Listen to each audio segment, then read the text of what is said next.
मनोरमा देवी के दो बेटे थे। बड़ा बेटा अर्जुन जो कि शादीशुदा था, उसकी पत्नी का नाम ज्योति था। ज्योति बहुत ही अच्छी थी। उसने पूरे घर को बड़े ही प्यार से संभाल रखा था। तो वहीं दूसरी तरफ मनोरमा देवी का सबसे छोटा बेटा विकास, जो कि अभी नौकरी की तलाश में था। ऐसे ही एक दिन विकास को एक बहुत ही अच्छी कंपनी में जॉब मिल जाती है और वह खुशी से अपने घर आता है और अपनी माँ का आशीर्वाद लेते हुए कहता है, अरे माँ, मेरी जॉब लग गई है। अब ना मुझे किसी भी चीज की कोई टेंशन नहीं है। बहुत ही अच्छी कंपनी में जॉब लगी है। आखिरकार मेरी मेहनत सफल हुई। अरे ये तो बहुत अच्छी बात है बेटा कि तेरी जॉब लग गई। अपना तेरे लिए बहुत ही अच्छी लड़की देखकर मैं तेरी शादी करवा दूंगी। अब इस घर में छोटी बहू भी तो आनी चाहिए ना, क्यों? आखिर ज्योति कब तक घर को संभालेगी? इसीलिए अब मैं तेरे लिए लड़की देखना शुरू कर रही हूँ, क्योंकि जॉब तो लग गई है। अब तो कोई टेंशन है ही नहीं। बस एक बार बहू आ जाए फिर तो तीर्थ यात्रा पर चली जाऊंगी। अच्छा ठीक है ना, देख लेना लड़की। मतलब कि मेरा बेटा भी तैयार है शादी के लिए। अब तो बस लड़की की जरूरत है, बस वो मिल जाए। फिर देखना कैसे मैं चट मंगनी और पट ब्याह करवाती हूँ अपने बेटे का। ऐसे ही अब मनोरमा को अपने बेटे की शादी की टेंशन हो जाती है। वो अपने रिश्तेदारों में यहाँ वहाँ विकास के लिए लड़की ढूंढना शुरू कर देती है। और ऐसे ही एक दिन विकास के लिए आरती नाम की लड़की का रिश्ता आता है। आरती दिखने में बहुत ही ज्यादा सुंदर थी और पढ़ी लिखी भी बहुत ज्यादा थी। विकास और आरती दोनों ही अपने अपने परिवार के साथ एक दूसरे से मिलते हैं, जहां दोनों परिवार वालों को आरती और विकास दोनों एक दूसरे के लिए अच्छे लगते हैं और पसंद आ जाते हैं। कुछ ही समय बाद आरती और विकास की शादी हो जाती है। आरती शादी करके अपने ससुराल में आ जाती है। अब ऐसे ही हंसी खुशी दिन बीत रहे थे और एक दिन ज्योति और अर्जुन दोनों अपने कमरे में थे। तभी अर्जुन ज्योति को एक सोने का हार गिफ्ट करता है और उसे कहता है, ये हार मेरी सबसे सुंदर पत्नी के लिए। मैं ना बहुत दिनों से सेविंग कर रहा था और आज वो पूरा हुआ। तो ये हार तुमको कैसे लगा मेरी प्यारी पत्नी? अरे ये सब करने की क्या जरूरत थी? पैसे बचा कर रखो, कब कैसी सिचुएशन आ जाए कुछ नहीं मालूम होता। इसलिए इन चीजों में पैसे इन्वेस्ट करने से बेहतर है कि आप उसे बचा कर रखो। अरे पति क्यों कमाता है अपनी पत्नी के लिए और माँ के लिए। माँ को ये सारी चीज पसंद नहीं आती, तो मैंने सोचा क्यों ना मैं तुम्हारे लिए कुछ लेता चलूं और मुझे बड़ी खुशी मिलती है तुम्हारे लिए गिफ्ट लेने में। अच्छा ठीक है, अब जब आप इतने प्यार से लेकर आए तो मैं रख लेती हूँ। बाकी आगे से खर्च करने की कोई जरूरत नहीं है, ठीक है? आरती दरवाजे से अर्जुन और ज्योति को देख रही थी। उसके मन में भी वो हार देखकर इच्छा जागती है कि विकास भी उसे वैसा ही हार ला कर दे।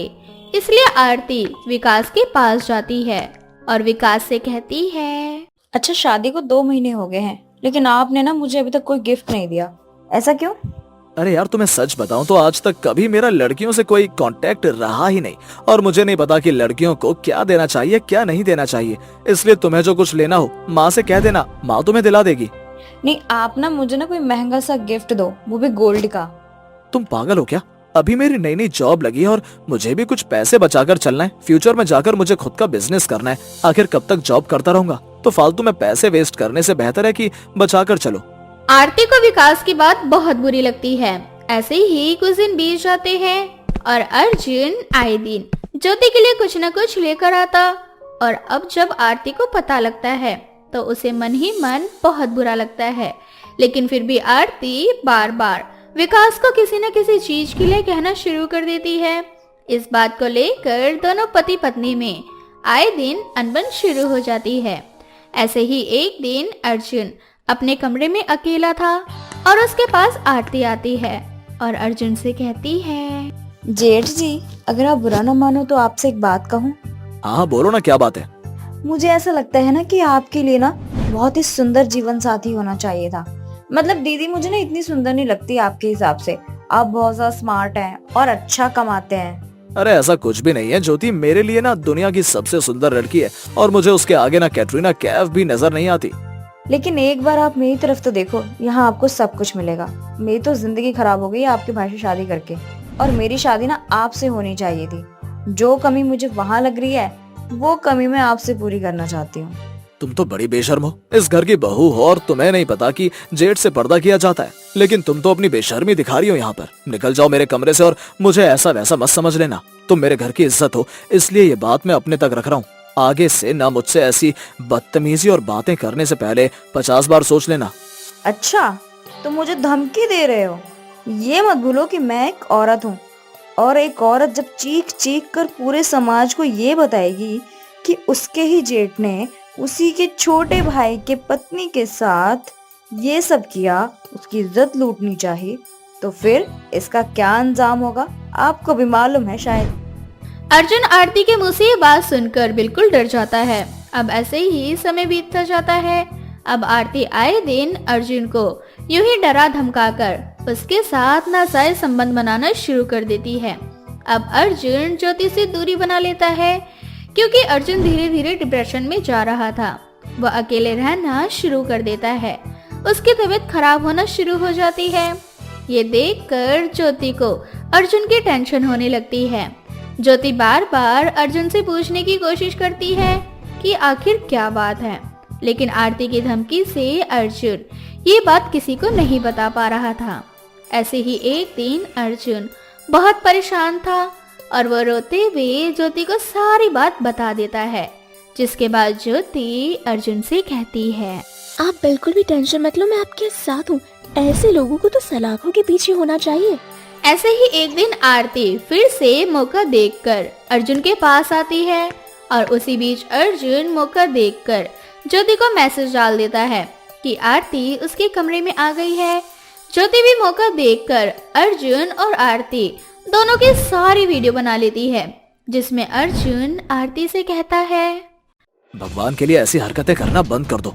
मेरे भाई की पत्नी हो तुम। मैं जानता हूँ कि तुम एक औरत होने का नाजायज फायदा उठा रही हो, लेकिन कानून से ना सही, लेकिन भगवान से तो डरो। मुझे ना किसी का डर नहीं है। मेरा जो दिल करेगा मैं वो करूंगी तुम्हारे साथ। और दूसरी बात, अगर किसी को बताने की कोशिश की ना तो सारा झूठा इल्जाम मैं तुम्हारे ऊपर लगा दूंगी, जबरदस्ती का। ज्योति आरती की सारी बातों को एक फोन में रिकॉर्ड कर लेती है और थोड़ी देर बाद ज्योति पुलिस को वहां बुला लेती है, जिसके बाद पुलिस आरती को गिरफ्तार करके ले जाती है। और इस तरह से ज्योति की सूझबूझ से उसके पति और उसके परिवार की इज्जत बच जाती है। न एक नंबर की बिगड़ी औरत थी जिसने अपने समय में अपनी सास को बहुत परेशान किया था। इसलिए जब सपना का बेटा राहुल इस दुनिया में आता है तो उसकी सास उसे एक श्राप देती है। कलमोही, तूने तो मेरी नाक ही कटवा दी। तेरी जैसी बिगड़ी बहू ना किसी को ना दे भगवान। भगवान करे कि तुझे भी 5 बिगड़ी बहू मिले और तेरा बेटा उन 5 से परेशान रहे। सासू माँ, मेरी गलतियों की सजा मेरे बेटे को क्यों दे रही है? मेरा एक ही तो बेटा है, फिर भला मेरी 5 बहू कैसे, वो भी बिगड़ी? मैं इतनी भी बिगड़ी नहीं हूँ। वो तो वक्त बताएगा। जब तुझे तेरे एक इकलौते बेटे को ना 5 बहू मिलेगी ना, तब पता चलेगा। 25 साल बाद। सुमन बहन, इस बात को 25 साल हो गए जब मेरी सास ने मुझे श्राप दिया। उस दिन से मैं सुधर गई, पर अब वो श्राप पूरा होने का समय आ चुका है। अरे सपना, तू बेकार ही चिंता कर रही है। अब श्राप जैसी कोई चीज नहीं होती। ये सब तो कुछ भगवान के समय में होता था, अब किसी की जुबान नहीं लगती। पर मेरी सास की काली जुबान थी और उनकी जुबान लग चुकी है। मेरा बेटा शादी के लायक हो गया और मैंने पंडित जी से राहुल की कुंडली दिखाई तो उन्होंने भी कहा है कि राहुल की 5 बीवी होंगी। अरे तू बेकार ही परेशान हो रही है। चल मान लेते हैं ये सब सच है, पर बहू बिगड़ी आनी है या सुधरी, ये तो तेरे हाथ में है। क्या हुआ अगर तेरे बेटे की 5 लड़कियों से शादी होती है? क्या पता वो लड़कियां संस्कारी हो। और वैसे भी मेरी नजर में 5 बहनें हैं जो बहुत संस्कारी है। क्या तू सच बोल रही है? मेरी सास ने जो श्राप दिया था, क्या उसमें कुछ सुधार किया जा सकता है? हाँ बिल्कुल, अगर तू मेरी बताई हुई लड़कियों से अपने बेटे की शादी करा दे तो अब तू तो जानती है ना, तेरे बेटे की किस्मत में 5 बीवियों का दोष है। तो एक एक करके क्यों बहुएं लाना, तू एक बार में ही 5 बहुएं ले आ। अब सपना सुमन की बातों में आ जाती है और अपने इकलौते बेटे की शादी 5 बिगड़ी हुई लड़की नेहा, आरती, काजल, पूजा और दिशा से करवा देती है। सपना की बच्ची, तेरी सास ने जो तुझे श्राप दिया था वो तो सच होना ही था। तूने मेरी बहू को बिगड़ी कहा था ना, अब खुद संभाल अपनी 5 बिगड़ी बहू को, जिसे तू संस्कारी समझती है। इस बात से अनजान सपना की उसके घर में 5 संस्कारी नहीं बल्कि 5 बिगड़ी हुई बहू आई हैं। वो अपनी 5 बहुओं का गृह प्रवेश करवाती है। मेरे घर की लक्ष्मी आ गई, अब मेरी चिंता खत्म हो गई। आओ बहू, तुम पांचों एक एक करके इस कलश को गिराकर घर में आ जाओ। सपना के कहते ही सपना की 5 बहू सबसे पहले अपना घूंघट हटाती हैं और आंखों पर चश्मा लगाकर अपने बालों को खोल लेती हैं और शादी का लहंगा खोलकर अपने उल्टे पैर से कलश को लात मारती हैं, जो कलश सीधा सपना की तस्वीर पर जाकर गिरता है। सासू माँ, आप तो बहुत कूल हो, हम 5 बहनों की तरह। वैसे हम 5 को इस शादी के जोड़े में बहुत गर्मी लग रही है। हम 5 ज्यादा देर तक ना इस शादी वाले जोड़े में नहीं रह सकते, इसीलिए हमने अपना जुगाड़ ना पहले से ही देख रखा है। वैसे माँ जी, मेरा ना गला सूख रहा है, अब जल्दी से आप घर में डीजे जलाओ और शैंपेन की बोतलें खोलो। बहू, क्या तुम्हारे घर वालों ने तुम्हें यही संस्कार दिए हैं? अरे माँ, संस्कार नाम तो इनके कुत्ते का है। राहुल बेटा, तू भी अपनी बीवियों के साथ मिला हुआ है क्या? तुझे पहले से ही पता था तेरी बीवियां इतनी ज्यादा बिगड़ी हुई है? हाँ माँ, मुझे सब कुछ शादी से एक दिन पहले पता चला। मैंने सोचा कि पहले शादी न करूं, फिर मैंने सोचा मेरी किस्मत में तो यही लिखा है, आज नहीं तो कल मुझे अपनी 5 बिगड़ी हुई बीवी को झेलना ही है, इसलिए मैंने चुपचाप शादी कर ली। अब आप भी मेरे साथ अपनी 5 बिगड़ी बहू को संभालो, मैं चला सोने। इतनी बिगड़ी तो मैं भी नहीं थी अपने जमाने में। अपनी 5 बहुओं का असली रूप देखकर सपना का दिमाग घूम जाता है, तो वहीं उसकी 5 बहू घर में जाकर तेज आवाज में गाना चलाती है और हाथों में बोतल लेकर झूमती है। ऐसे ही कुछ दिन बीत जाते हैं और एक दिन सपना की 5 बहुएं जबरदस्ती राहुल से उसका क्रेडिट कार्ड ले लेती हैं और अपने दोस्तों को घर बुलाकर उन्हें पार्टी देती हैं। अरे यार, यहाँ तुम सब एंजॉय करो, खर्चे की फिक्र क्यों करती हो? हम 5 का एक ही पति है, इसलिए हम 5 को कोई प्रॉब्लम नहीं होनी चाहिए। वैसे भी हमारे पति का क्रेडिट और डेबिट दोनों ही हमारे पास है। और हमारी सास की भी चिंता मत करो, क्योंकि एक समय पर हमारी सास भी कुछ कम बिगड़ी नहीं थी, तभी तो हमारी दादी सास ने उन्हें इतना अच्छा श्राप दिया। मैं तो शुक्रिया अदा करती हूँ अपनी दादी सास का, अगर वो उन्हें श्राप न देती तो हम 5 का किसी घर में बहू बनकर बस पाना बड़ा मुश्किल था। तुम्हारी तो चांदी ही चांदी है, मजा आ रहा है ना तुम 5 को? क्यों ना आज हम क्लब जाकर जुआ खेलें? कौन सा तुम्हारे पास पैसे की कमी है? क्या हो रहा है सब कुछ मेरे घर में? तुम 5 कहीं नहीं जाओगे। तुम 5 को जो करना था तुमने किया, पर शादी के बाद मेरे घर में तुम 5 की मनमानी नहीं चलेगी। सासू माँ, आप जानते हो आप हमें चाहकर भी नहीं रोक सकती, इसलिए साइड हटो। सपना की 5 बहू अपनी सास को धक्के देकर अपने दोस्तों के साथ क्लब चली जाती है। ऐसे ही कुछ दिन बीत जाते हैं और समय के साथ सपना की 5 बहू और भी ज्यादा बिगड़ जाती है। ऐसे ही एक दिन नेहा अपने साथ एक अनजान लड़के को घर लाती है। ये है मेरा घर और हम 5 बहनों का एक ही पति है, बेचारा अकेले हम 5 को संभाल नहीं पा रहा है, इसलिए मैंने सोचा कि क्यों ना मैं तुम्हें अपने साथ रख लूं। वैसे भी एक हफ्ते में एक ही दिन मुझे टाइम होता है और मुझे तो हफ्तों के 7 दिन टाइम चाहिए। अगर तुम्हें मेरे साथ टाइम बिताना था तो तुम्हें मेरे साथ मेरे घर चलना चाहिए, अपने घर क्यों ले आई? अपनी बहू की बढ़ती बदतमीजी देखकर अब सपना बर्दाश्त नहीं कर पाती और नेहा को एक थप्पड़ लगाती है। बस बहुत कर ली तुम 5 ने अपनी मनमानी। मेरा बेटा तुम 5 को कुछ बोले या ना बोले, पर मैं तुम 5 की बढ़ती बदतमीजी अब और बर्दाश्त नहीं कर सकती। सुमन ने ये मेरे साथ ठीक नहीं किया, मैंने गलती कर दी उस गिरी हुई औरत पर विश्वास करके। अरे ओ बुढ़िया, तेरी हिम्मत कैसी हुई मेरी बहन को थप्पड़ मारने की? भूल मत, तेरे किए की सजा तुझे खुद मिल रही है, और जब हमारा पति हमें कुछ नहीं कहता तो तू कौन होती है कहने वाली? इस तरह सपना की 5 बहुएं सपना को भला बुरा कहने लगती हैं, पर सपना हार नहीं मानती और उस लड़के को मारकर घर से बाहर कर देती है। ये बात नेहा को बर्दाश्त नहीं होती और वो जैसे ही सपना पर हाथ उठाने जाती है कि तभी वहाँ राहुल आ जाता है और नेहा का हाथ पकड़कर कहता है, मैं तुम 5 को इसलिए नहीं रोकता था क्योंकि मैं जानता था कि मेरे रोकने का कोई फायदा नहीं होगा, क्योंकि तुम 5 बिगड़ी लड़कियां नहीं सुधरोगी, पर आज तुम 5 ने हद पार कर दी। तुम 5 की हिम्मत कैसे हुई मेरी माँ पर हाथ उठाने की? तो अब तुम इस बुढ़िया के लिए हमसे लड़ोगे? भूलो मत, हम 5 तुम्हारी ही बीवियां हैं। तुम 5 मेरी बीवियां थी, पर अब नहीं हो। मेरी किस्मत में जो लिखा था वो हो चुका है। अब मैं तुम 5 बिगड़ी औरतों के साथ नहीं रह सकता, इसलिए मैं तुम पांचों को एक साथ तलाक देता हूँ। अब तुम पांचों आजाद हो, तुम्हें जो करना है करो। इतना बोलकर राहुल उन पांचों से उनके सारे अधिकार छीन लेता है, साथ ही साथ अपना क्रेडिट और डेबिट कार्ड भी ले लेता है और उन पांचों को घर से धक्के मारकर निकाल देता है। जिसके बाद राहुल अकेले ही अपनी माँ के साथ अपनी आगे की जिंदगी जीता है और फिर कभी शादी नहीं करता। आदर्श नाम के एक गांव में कुछ गांववासी एक साथ रहा करते थे। वो सभी एक साथ रहते थे और एक दूसरे के सुख दुख में भी साथ खड़े रहते थे। इसीलिए वो गांव उनकी एकता के लिए प्रसिद्ध था। ऐसे ही एक दिन उस गांव में एक बड़ी ही सुंदर लड़की आती है। उस सुंदर स्त्री को देखकर सारे लड़के उस पर मोहित हो जाते हैं। ऐसे ही 15 दिन बीत जाते हैं। 15 दिनों बाद वो लड़की एक बार फिर गांव में आती है और गांव के एक आदमी को अपने साथ ले जाती है। ये देख गांव में अमन नाम का एक लड़का अपने दोस्त अर्जुन से बोलता है, भाई इस लड़की का पता कर, मुझे ये लड़की बहुत पसंद है।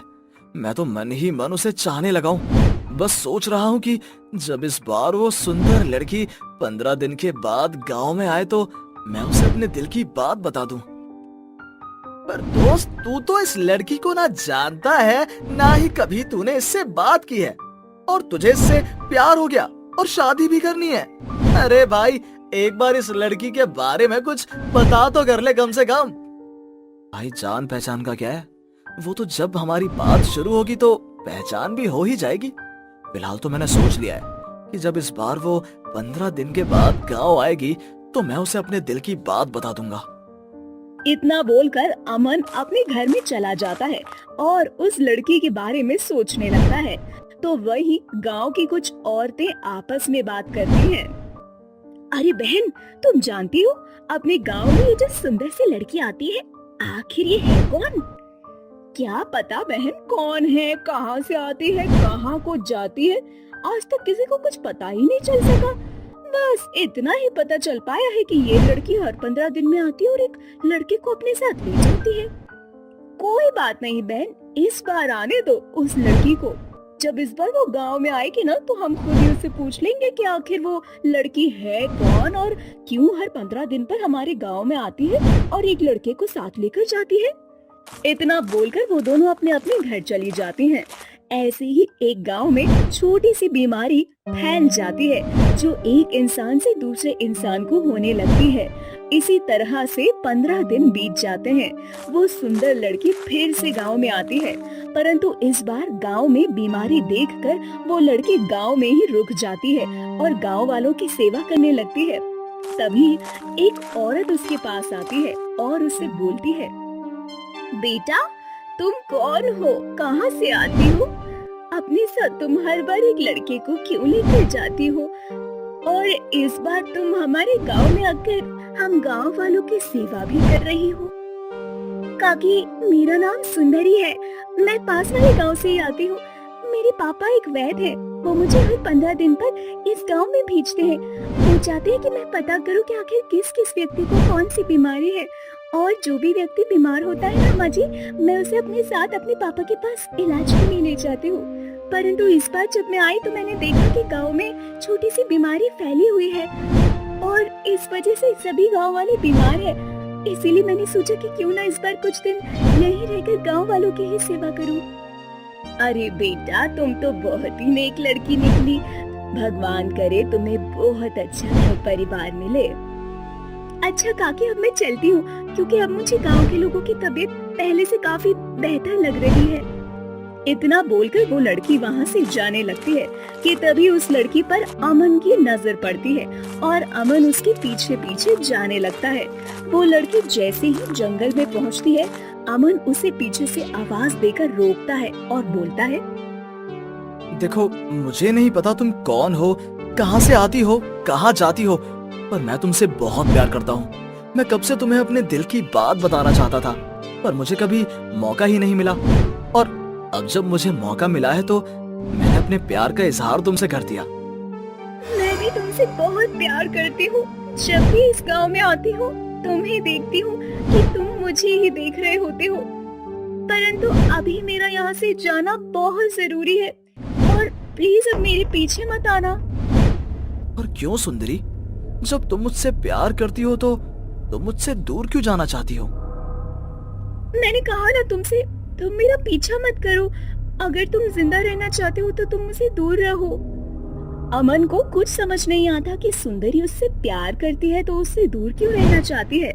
अब वो सुंदरी के पास जाने लगता है, जिसके बाद वो देखता है कि सुंदरी की आंखें लाल होने लगी हैं, उसके हाथों के नाखून बड़े हो रहे हैं और देखते ही देखते सुंदरी का पूरा रूप आदमखोर चुड़ैल में बदल जाता है।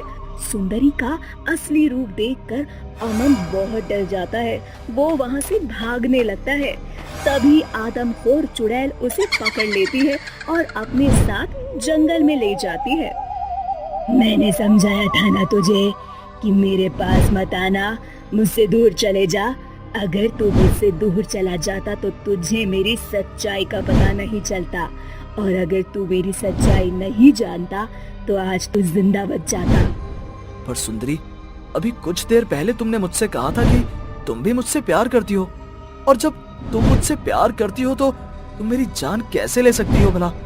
हम जिससे प्यार करते हैं, क्या हम उसकी जान ले सकते हैं? मैं एक आदमखोर चुड़ैल हूँ। जब तक इंसान के रूप में रहती हूँ मुझे तब तक तुम इंसानों से प्यार होता है, परंतु जैसे ही मैं अपने असली रूप में आती हूँ वैसे ही तुम इंसानों के खून की प्यासी हो जाती हूँ। इतना बोलकर आदमखोर चुड़ैल अमन के हाथ पैर बांध देती है और उसे आग के ऊपर लटका देती है और जिंदा अमन को पकाती है। कुछ देर बाद अमन मर जाता है। वो चुड़ैल उसे खाने लगती है, परंतु ये सब कुछ अमन का दोस्त अर्जुन देख लेता है और वो गांव में जाकर सभी से बोलता है, गाँव वालों, हम सबको उस सुंदरी से बचकर रहना होगा जिसे हम अपने गांव का फरिश्ता समझ रहे थे।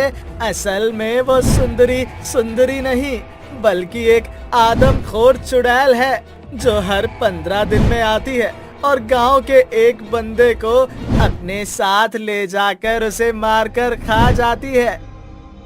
ये तुम क्या कह रहे हो बेटा? मैं सच कह रहा हूँ काका, मैंने अपनी आंखों से देखा है।